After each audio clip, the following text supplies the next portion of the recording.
राधे राधे मेरे प्रिय साथियों, आप सभी लोग जानते हैं कि जैसे ही सर्दियों का मौसम शुरू होता है तो सभी माता बहनों के मन में, सभी लोगों के मन में, बुजुर्गों के मन में, बच्चों के मन में ये प्रश्न जरूर आता है कि बाथरूम या शौच जाने के बाद हम दिया बाती कैसे करें।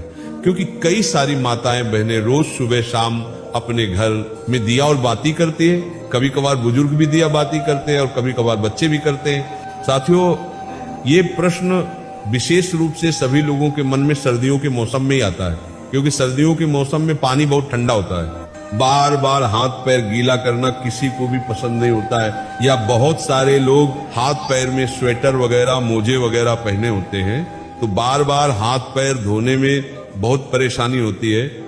इसी के साथ में सुबह तो पूजा पाठ में किसी कोई परेशानी नहीं होती, क्योंकि सुबह तो सभी लोग स्नान करके ही अपने घर में पूजा पाठ करते हैं, क्योंकि सुबह हमको सीधा स्नान करके पूजा पाठ ही करना रहता है। उसके बाद हम लोग अपने काम करते हैं। पर प्रश्न आता है शाम के समय में, क्योंकि शाम होने तक सभी लोग अपने कामों में व्यस्त रहते हैं और पूरे दिन भर में आप लोग बाथरूम कई बार जाते होंगे और कुछ लोग पूरे दिन भर में कभी कभार शौच भी चले जाते होंगे। तो आपके मन में ये प्रश्न जरूर उठता होगा, क्या हम लोग अगर पूरे दिन में कभी भी बाथरूम या शौच चले गए तो क्या उसके बाद हम लोग शाम के समय में घर की दिया बाती कर सकते हैं? क्या उस समय पर हम लोगों को स्नान करना होगा या हाथ पैर में धोकर भी काम चल जाएगा? तो ये सारी अद्भुत जानकारी आपको इस वीडियो में हम देने वाले हैं। साथियों, इसमें कोई शर्माने वाली बात नहीं है, क्योंकि ये भगवान की पूजा पाठ से जुड़ा हुआ प्रश्न है, इसलिए आपको इसके बारे में जरूर जानना चाहिए।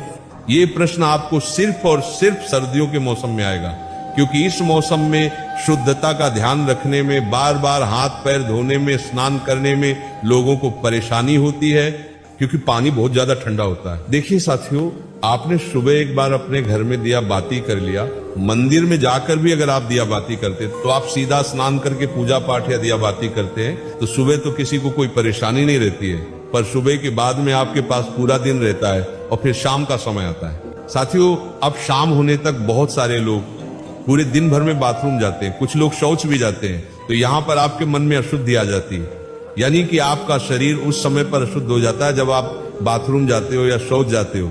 इसके बाद अब आप अपने घर में सीधा दिया बातें करने के लिए नहीं जा सकते, तो आखिर कौन सा वह नियम है जिसका अगर आप लोग बाथरूम या शौच जाते समय पालन करेंगे तो आप अशुद्ध नहीं होंगे बल्कि शुद्ध रहेंगे और शाम के समय की दिया बाती बिना स्नान किए कर सकेंगे? साथियों, सबसे पहले ये जो नियम है, विशेष रूप से माताएं बहनें इसका पालन करें, क्योंकि ज्यादातर घर की माताएं बहनें ही शाम के समय की दिया बाती करती हैं। साथियों, सर्दियों के समय में आप पूरे दिन भर में जब भी बाथरूम जाते हैं तो उस समय के लिए सबसे पहले आप नियम सुन लीजिए, उसके बाद हम आपको शौच का नियम बताएंगे।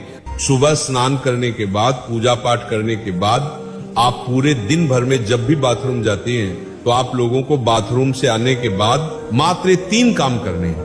ये 3 काम करने के बाद आप शुद्ध रहेगी और शाम के समय की दिया बाती भी कर सकेंगे। सबसे पहले जब आप बाथरूम जाएं तो बाथरूम से लौटने के बाद आप सबसे पहले अपने हाथों को धोए, अपने पैरों को धोए, उसके बाद 3 बार कुल्ला करें। कुल्ला का मतलब है कि अपने मुंह में पानी लें, मुंह को थोड़ा साफ करें और पानी बाहर फेंक दें। ये प्रक्रिया आपको 3 बार करनी होती है, मतलब 3 बार कुल्ला करना रहता है। इसके बाद आखिरी में थोड़ा सा पानी अपने मुंह पर अगर आप लोग मार लेते हैं या एक हाथ गीला करके अपने मुंह पर फेर लेते हैं तो आप पूर्ण रूप से शुद्ध हो जाते हैं। साथियों, ये नियम सिर्फ माता बहनों के लिए नहीं बल्कि सभी लोगों के लिए है, चाहे आप बुजुर्ग हो, चाहे आप पुरुष हो, चाहे आप बच्चे हो।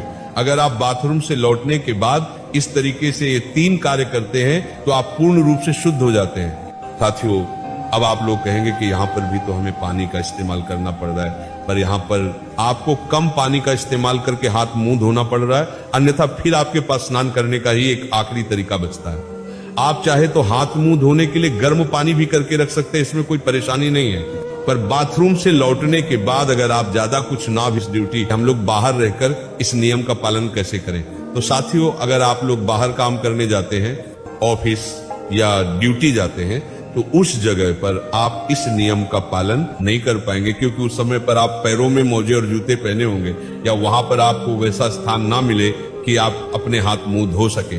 तो इसीलिए बाहर रहकर ये सारे नियम संभव नहीं है। तो जितने भी लोग बाहर रहते हैं, पूरा दिन काम करते हैं और शाम को अपने घर पर लौटते हैं, उनके लिए एक अलग नियम है। साथियों, अगर आप सभी लोग शाम को अपने घर लौटकर अगर गर्म पानी से स्नान कर सकें तो बहुत अच्छी बात है। अन्यथा अगर आप ऐसा ना भी कर पाए तो आप लोग शाम के समय अपने घर पर आए तो आपने जो कपड़े पूरे दिन पहनकर रखे हुए थे उनको उतार कर अलग रख दे और सबसे पहले आप ऑफिस या ड्यूटी से आकर अच्छे से गर्म पानी से, ये ठंडे पानी से हाथ मुंह जरूर धो लें, कुल्ला भी जरूर कर ले। उसके बाद आप अच्छे साफ सुथरे कपड़े पहन ले, फिर उसके बाद आप अपने घर की पूजा पाठ करें, कोई दिक्कत परेशान नहीं और इसमें आप शुद्ध भी रहेंगे। पर साथियों, अगर आप पूरे दिन भर घर के बाहर रहते हैं और काम करते हैं तो आपको कोशिश करना है कि आप शाम के समय घर पर जब आए तो स्नान कर लें और फिर साफ कपड़े पहनकर अपने घर की दिया बाती करें। साथियों, अब बहुत सारे बुजुर्ग ऐसे होते हैं जो कि ठंड में अपने हाथ पैर के मोजे नहीं उतारते और वो लोग अपने घर की दिया बाती करें, तो उन लोगों को किस नियम का पालन करना चाहिए? साथियों, जितने भी बुजुर्ग जन हैं वो लोग बाथरूम जाते समय भले पूरे दिन मोजे न उतारे और सिर्फ हाथ धोकर कुल्ला करके बाहर आ जाए, पर जब आप शाम के समय अपने घर में दिया बाती करें या मंदिर जाएं तो उस समय आप वह पैर के मोजे उतार कर ही जाएं और हो सके तो शाम के समय की दिया बाती से पहले आप हाथ पैर जरूर धो लें। आप चाहे तो गर्म पानी का इस्तेमाल कर सकते हैं। साथियों, अब हम लोग सीधा बात करते हैं कि अगर आप लोग पूरे दिन भर में कभी भी शौच चले जाते हैं तो उस जगह पर आप लोगों को क्या हाथ पैर धोना चाहिए या स्नान करना चाहिए? क्या आप लोग उस समय शुद्ध रहते हैं या अशुद्ध?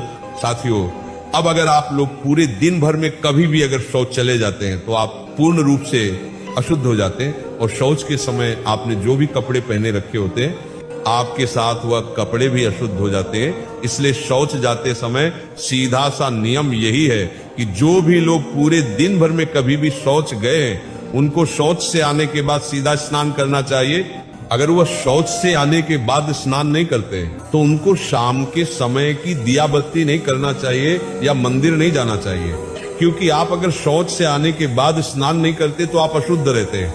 अगर आप शौच से आने के बाद सिर्फ हाथ मुंह धोते हैं तो भी आप शुद्ध नहीं होते हैं और शौच जाने के बाद भी आप लोग उस दिन अपने घर की दिया बाती करते हैं तो इससे भगवान आपसे नाराज होते हैं, या मंदिर भी जाते हैं तो ऐसा भी आपको नहीं करना चाहिए। साथियों, ये नियम सभी लोगों के लिए है, इसलिए पूरे दिन में जब भी आप शौच जाए तो आपको उसके बाद स्नान ही करना चाहिए, तभी आप शुद्ध होते हैं। या अगर आप इतना ना कर पाए सर्दी होने के कारण तो उस दिन आप अपने घर की दिया बाती ना करें या मंदिर ना जाए, उस दिन आप किसी और से अपने घर की दिया बाती करा ले। साथियों, यहाँ पर प्रश्न ये आता है कि सर्दियों के समय ज्यादातर लोग मोटे मोटे कपड़े या स्वेटर वगैरह पहने रहते हैं, तो अगर वो शौच जाते हैं तो इतनी सारी चीजों को धोना संभव नहीं है, तो वो क्या करें? तो साथियों, उस समय पर आप जब शौच जा रहे हो तो उतने ही कपड़े पहन कर जाएं जितने को आप बाद में धो सके, बाकी के कपड़े उतार कर बाहर रख जाएं और शौच से लौटकर आप खुद स्नान करें। उन कपड़ों को भी धोए जिन्हें आप पहनकर गए थे, फिर स्नान करके आप वो मोटे कपड़े या सर्दी वाले कपड़े पहन सकते हैं जो आपने पहले ही उतार कर बाहर रख दिए थे। साथियों, इस तरीके से आप लोग सर्दियों के समय बाथरूम या शौच जाते समय शाम के समय की दिया बाती कर सकते हैं। साथियों, वैसे हमने आपको अपनी तरफ से जो भी प्रश्न थे बाथरूम या शौच जाते समय और दिया बाती से जुड़े हुए वह हमने आपको बता दिए हैं। बाकी अभी भी अगर आपके मन में कोई प्रश्न है तो आप हमसे कमेंट करके पूछ सकते हैं